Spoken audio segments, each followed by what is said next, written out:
Growing up, St. Alexander Parish in Farmington Hills was Todd Lipa's second home. This was the right church for us. We lived in the neighborhood. This was always a neighborhood that supported this church, so it was just the right place for our family to be. St. Alexander's was where he was baptized, where his large family crammed into the pews each week for Mass, and eventually, when he was 10 years old, where they buried his mother. Go all the way back to being a young kid. My dad, after my mom passed in '68, sometimes fell on hard times. Hard times meant struggling to feed the 8 mouths at home. And that's where St. Al's and its pastor at the time, Father Jim, stepped in. So we would get a box of food.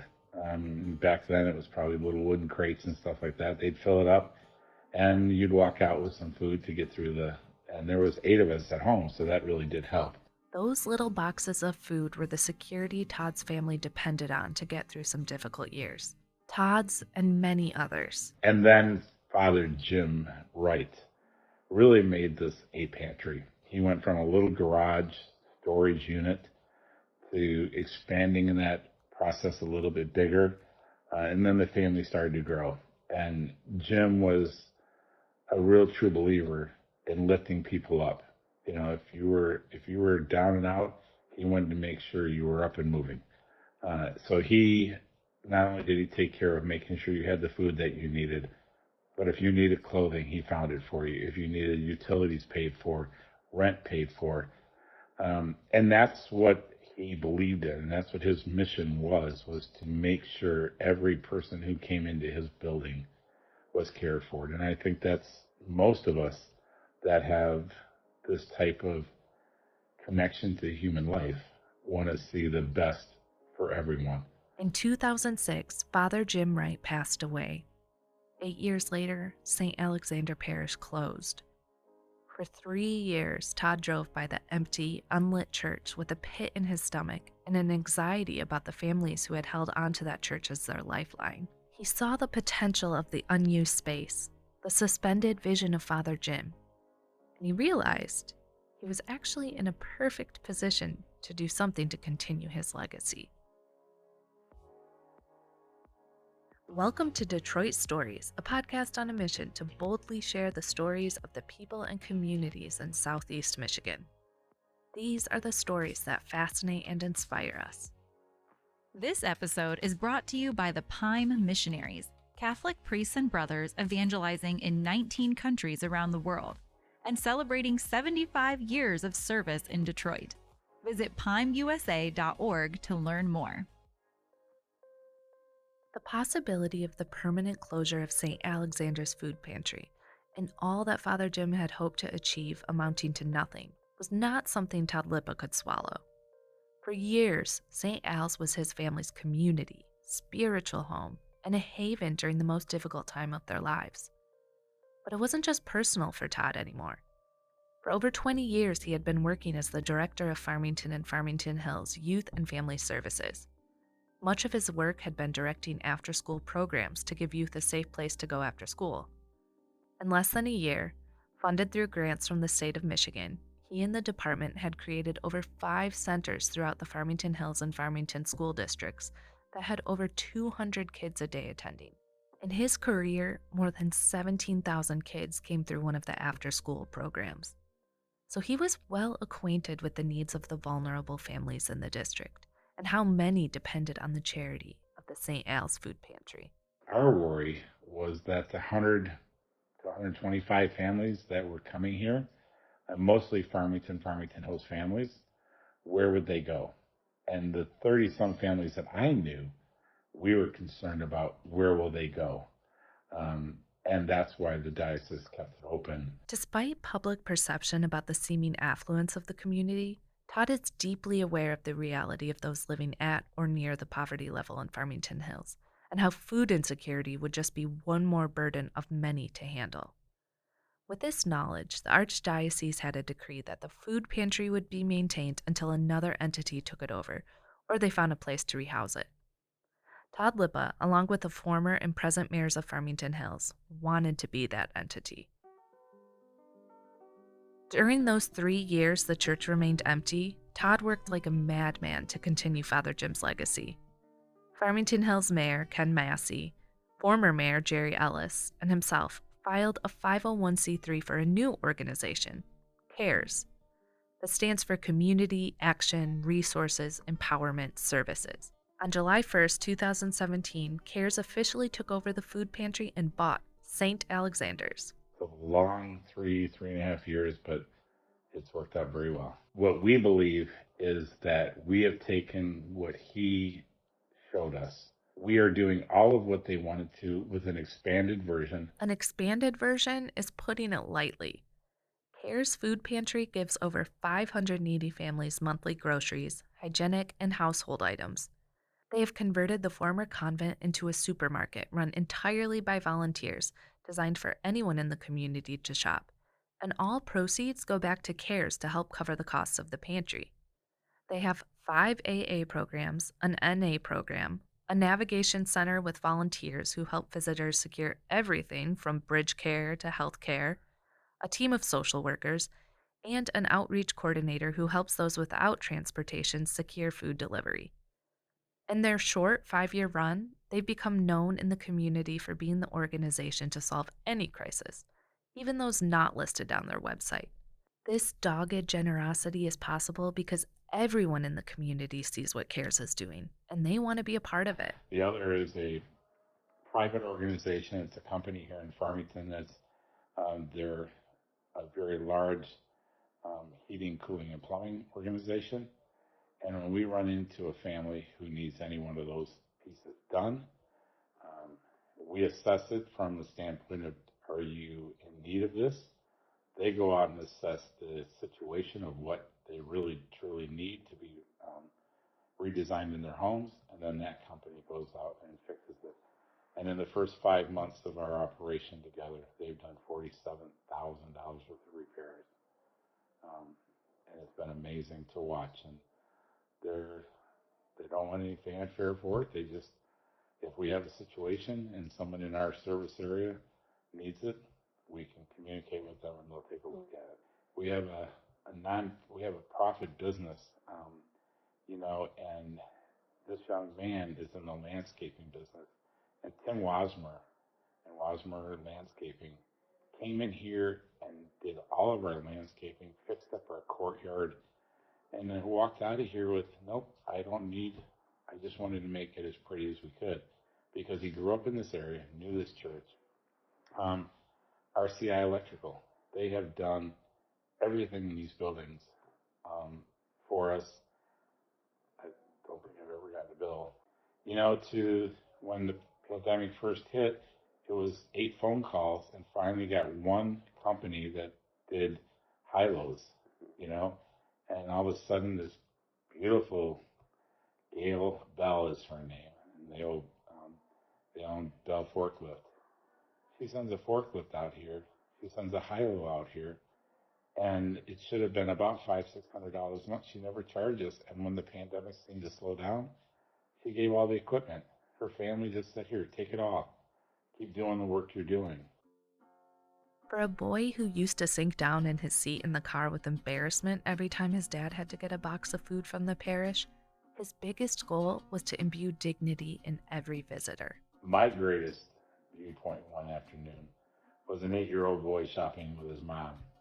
And as any typical kid would do, he was putting things in his mom's basket, and mom was putting it back on the shelf, because that's what moms do. You give your kid that little ability, and then you put it back. But this mom brought her son. They went up to check out. Everything that 8-year-old would have seen in a grocery store, he got to see. And he walked out with his mother just as happy, because he got to push the cart out and then helped her put the groceries in her car, and they brought the cart back in. And then a few days later, I watched 2 kids come in with their parents, and they didn't want to shop with them, but they grabbed the Crayola crayon thing that we have, and someone gave them some diagrams to draw with, and that's what they did the whole time their parents shopped. And I thought, we hit it. We hit what we were hoping to do, to make this a market that, from a viewpoint of a parent, grandparent, whoever shops here, it's just a small grocery store. CARES serves over 500 families monthly groceries. It not only serves Farmington Hills and Farmington, but several other communities around it, including Redford, Livonia, Novi, West Bloomfield, Southfield, and Northville. 22-year-old Lillian learned about CARES from a neighbor after she and her family immigrated from Nigeria in 2017. We're a family of 7. I'm the oldest, 5 kids, and the last baby of the house, she just turned 3 this month. So it's like a big family. Everyone is still young, and being in a new country, I'm going to school full time. My mom doesn't work. My dad is the only one that works. So, we're still struggling to get there because with the kids and none of them works. So A neighbor told Lillian CARES would be able to help them. She was able to walk there. we came in here the first day, and it was a very awesome visit because they gave us a lot of food, a lot of clothes, and that was how we started off. So they saved us a lot of money because with the clothes and being new in a country that you don't know anyone. So they took us in like a family, and ever since then, we felt like a family because we want to them. We come in here like every month and get a lot of stuff. This became incredibly crucial when the pandemic hit in 2020. A lot of people come here, and during the pandemic, they are very cheerful here. So I think they extended out from the communities to a lot of people because since the pandemic, a lot of people has been coming here, and everyone gets served real good, and they treat everyone nice like family and with so much respect and love. So when you come here the first time, they make you feel so much love that you always want to come back. During the pandemic was like the time they were really helpful because they were open all through with everything going on. They never gave up. They didn't give up on anyone. You come in here anytime you get food, and that was like the toughest time, and they were still here for people. So that was a really big something for us. That I know a lot of people appreciate that a whole lot. I think here is a very good place, and I pray that God keeps blessing them and all the supporters because they are really a blessing to a whole lot of family. My experience is great. They're very nice. Everyone's over nice and friendly. You can get your basket and whatever you need over there. I'm not sure if you've been over there and checked it out yet, but it's pretty much everything in the market they have over there, except for, again, they'll have the meats over there. They have juices, your milk, your orange juices, cereals. Pretty much not as large as the market, but it's something you want to get real fast to take home. CARES was a lifesaver to Taiwan, a single mother of 2, when she moved to Farmington Hills from Detroit. I heard about this place through a friend, and I came here, and oh my goodness, it was true. They really helped me out with everything that I needed help out with. They just no questions asked. If I asked for the food, they gave it to me. I really love CARES. I mean, they help out so much with, people that's less fortunate than others, with supplying them with things to eat and clothes and anything that you need. If they got it, they're going to help you with it. Yeah. Every person interviewed for this story referred to the space with awe and gratitude, as if the sacredness of the space has touched the ministry and its visitors with the hand of God. Father Jim up there in heaven looking down on this. All it started with a little wooden box with parishioners putting things in. I'm sure he's doing his happy dance. These are CARES volunteers, Michelle and Carol. Yeah, it's just grown so much. I mean, he would faint if he came in now to see everything. He would just be so happy. If Father Jim would be happy with CARES as it is today, then it's safe to say he would be thrilled to hear of Todd's vision for CARES' future. They are currently working on a reflection garden designed by a group of kids through Youth United that will be an open space for speakers and concerts. One of our biggest hopes is to redo the open 7.5 acres with a ball diamond that anyone, no matter what your ability, can play on. So a miracle field in a sense, a walking path that this neighborhood so desperately could use where it's safe to go out and get exercise. And then to look at the biggest need we think is going to be coming our way is healthcare. And we have, conversations going on right now to build a 7,000 square foot, if not bigger, clinic that would be for folks who don't have medical support or need medical support, and a free clinic or a somewhat free clinic based right here on the CARES campus. And CARES won't do it. CARES' hope is to find a partner that can do that the best. We also want to put a gym on this property that maybe another nonprofit could run, but we give that ability to folks to be able to get the whole person healthy, you know? So we can handle the food part of it, but can someone else handle the physical fitness part of it? Can someone else handle the medical part of it, so that when we identify folks and they need assistance because their health is in poor shape, we can then give them that ability to walk across the campus and get help. So it's a big, huge vision for CARES, one that we've had since 2014. And I truly believe, after watching the manufacturers throughout the rebuild of CARES here in the pantry, I really believe that it'll happen. It's just getting the word out there to the right people. Most thought it was a really crazy concept to take this old church, this old Catholic church that was not in very good shape, and make it into what we have today.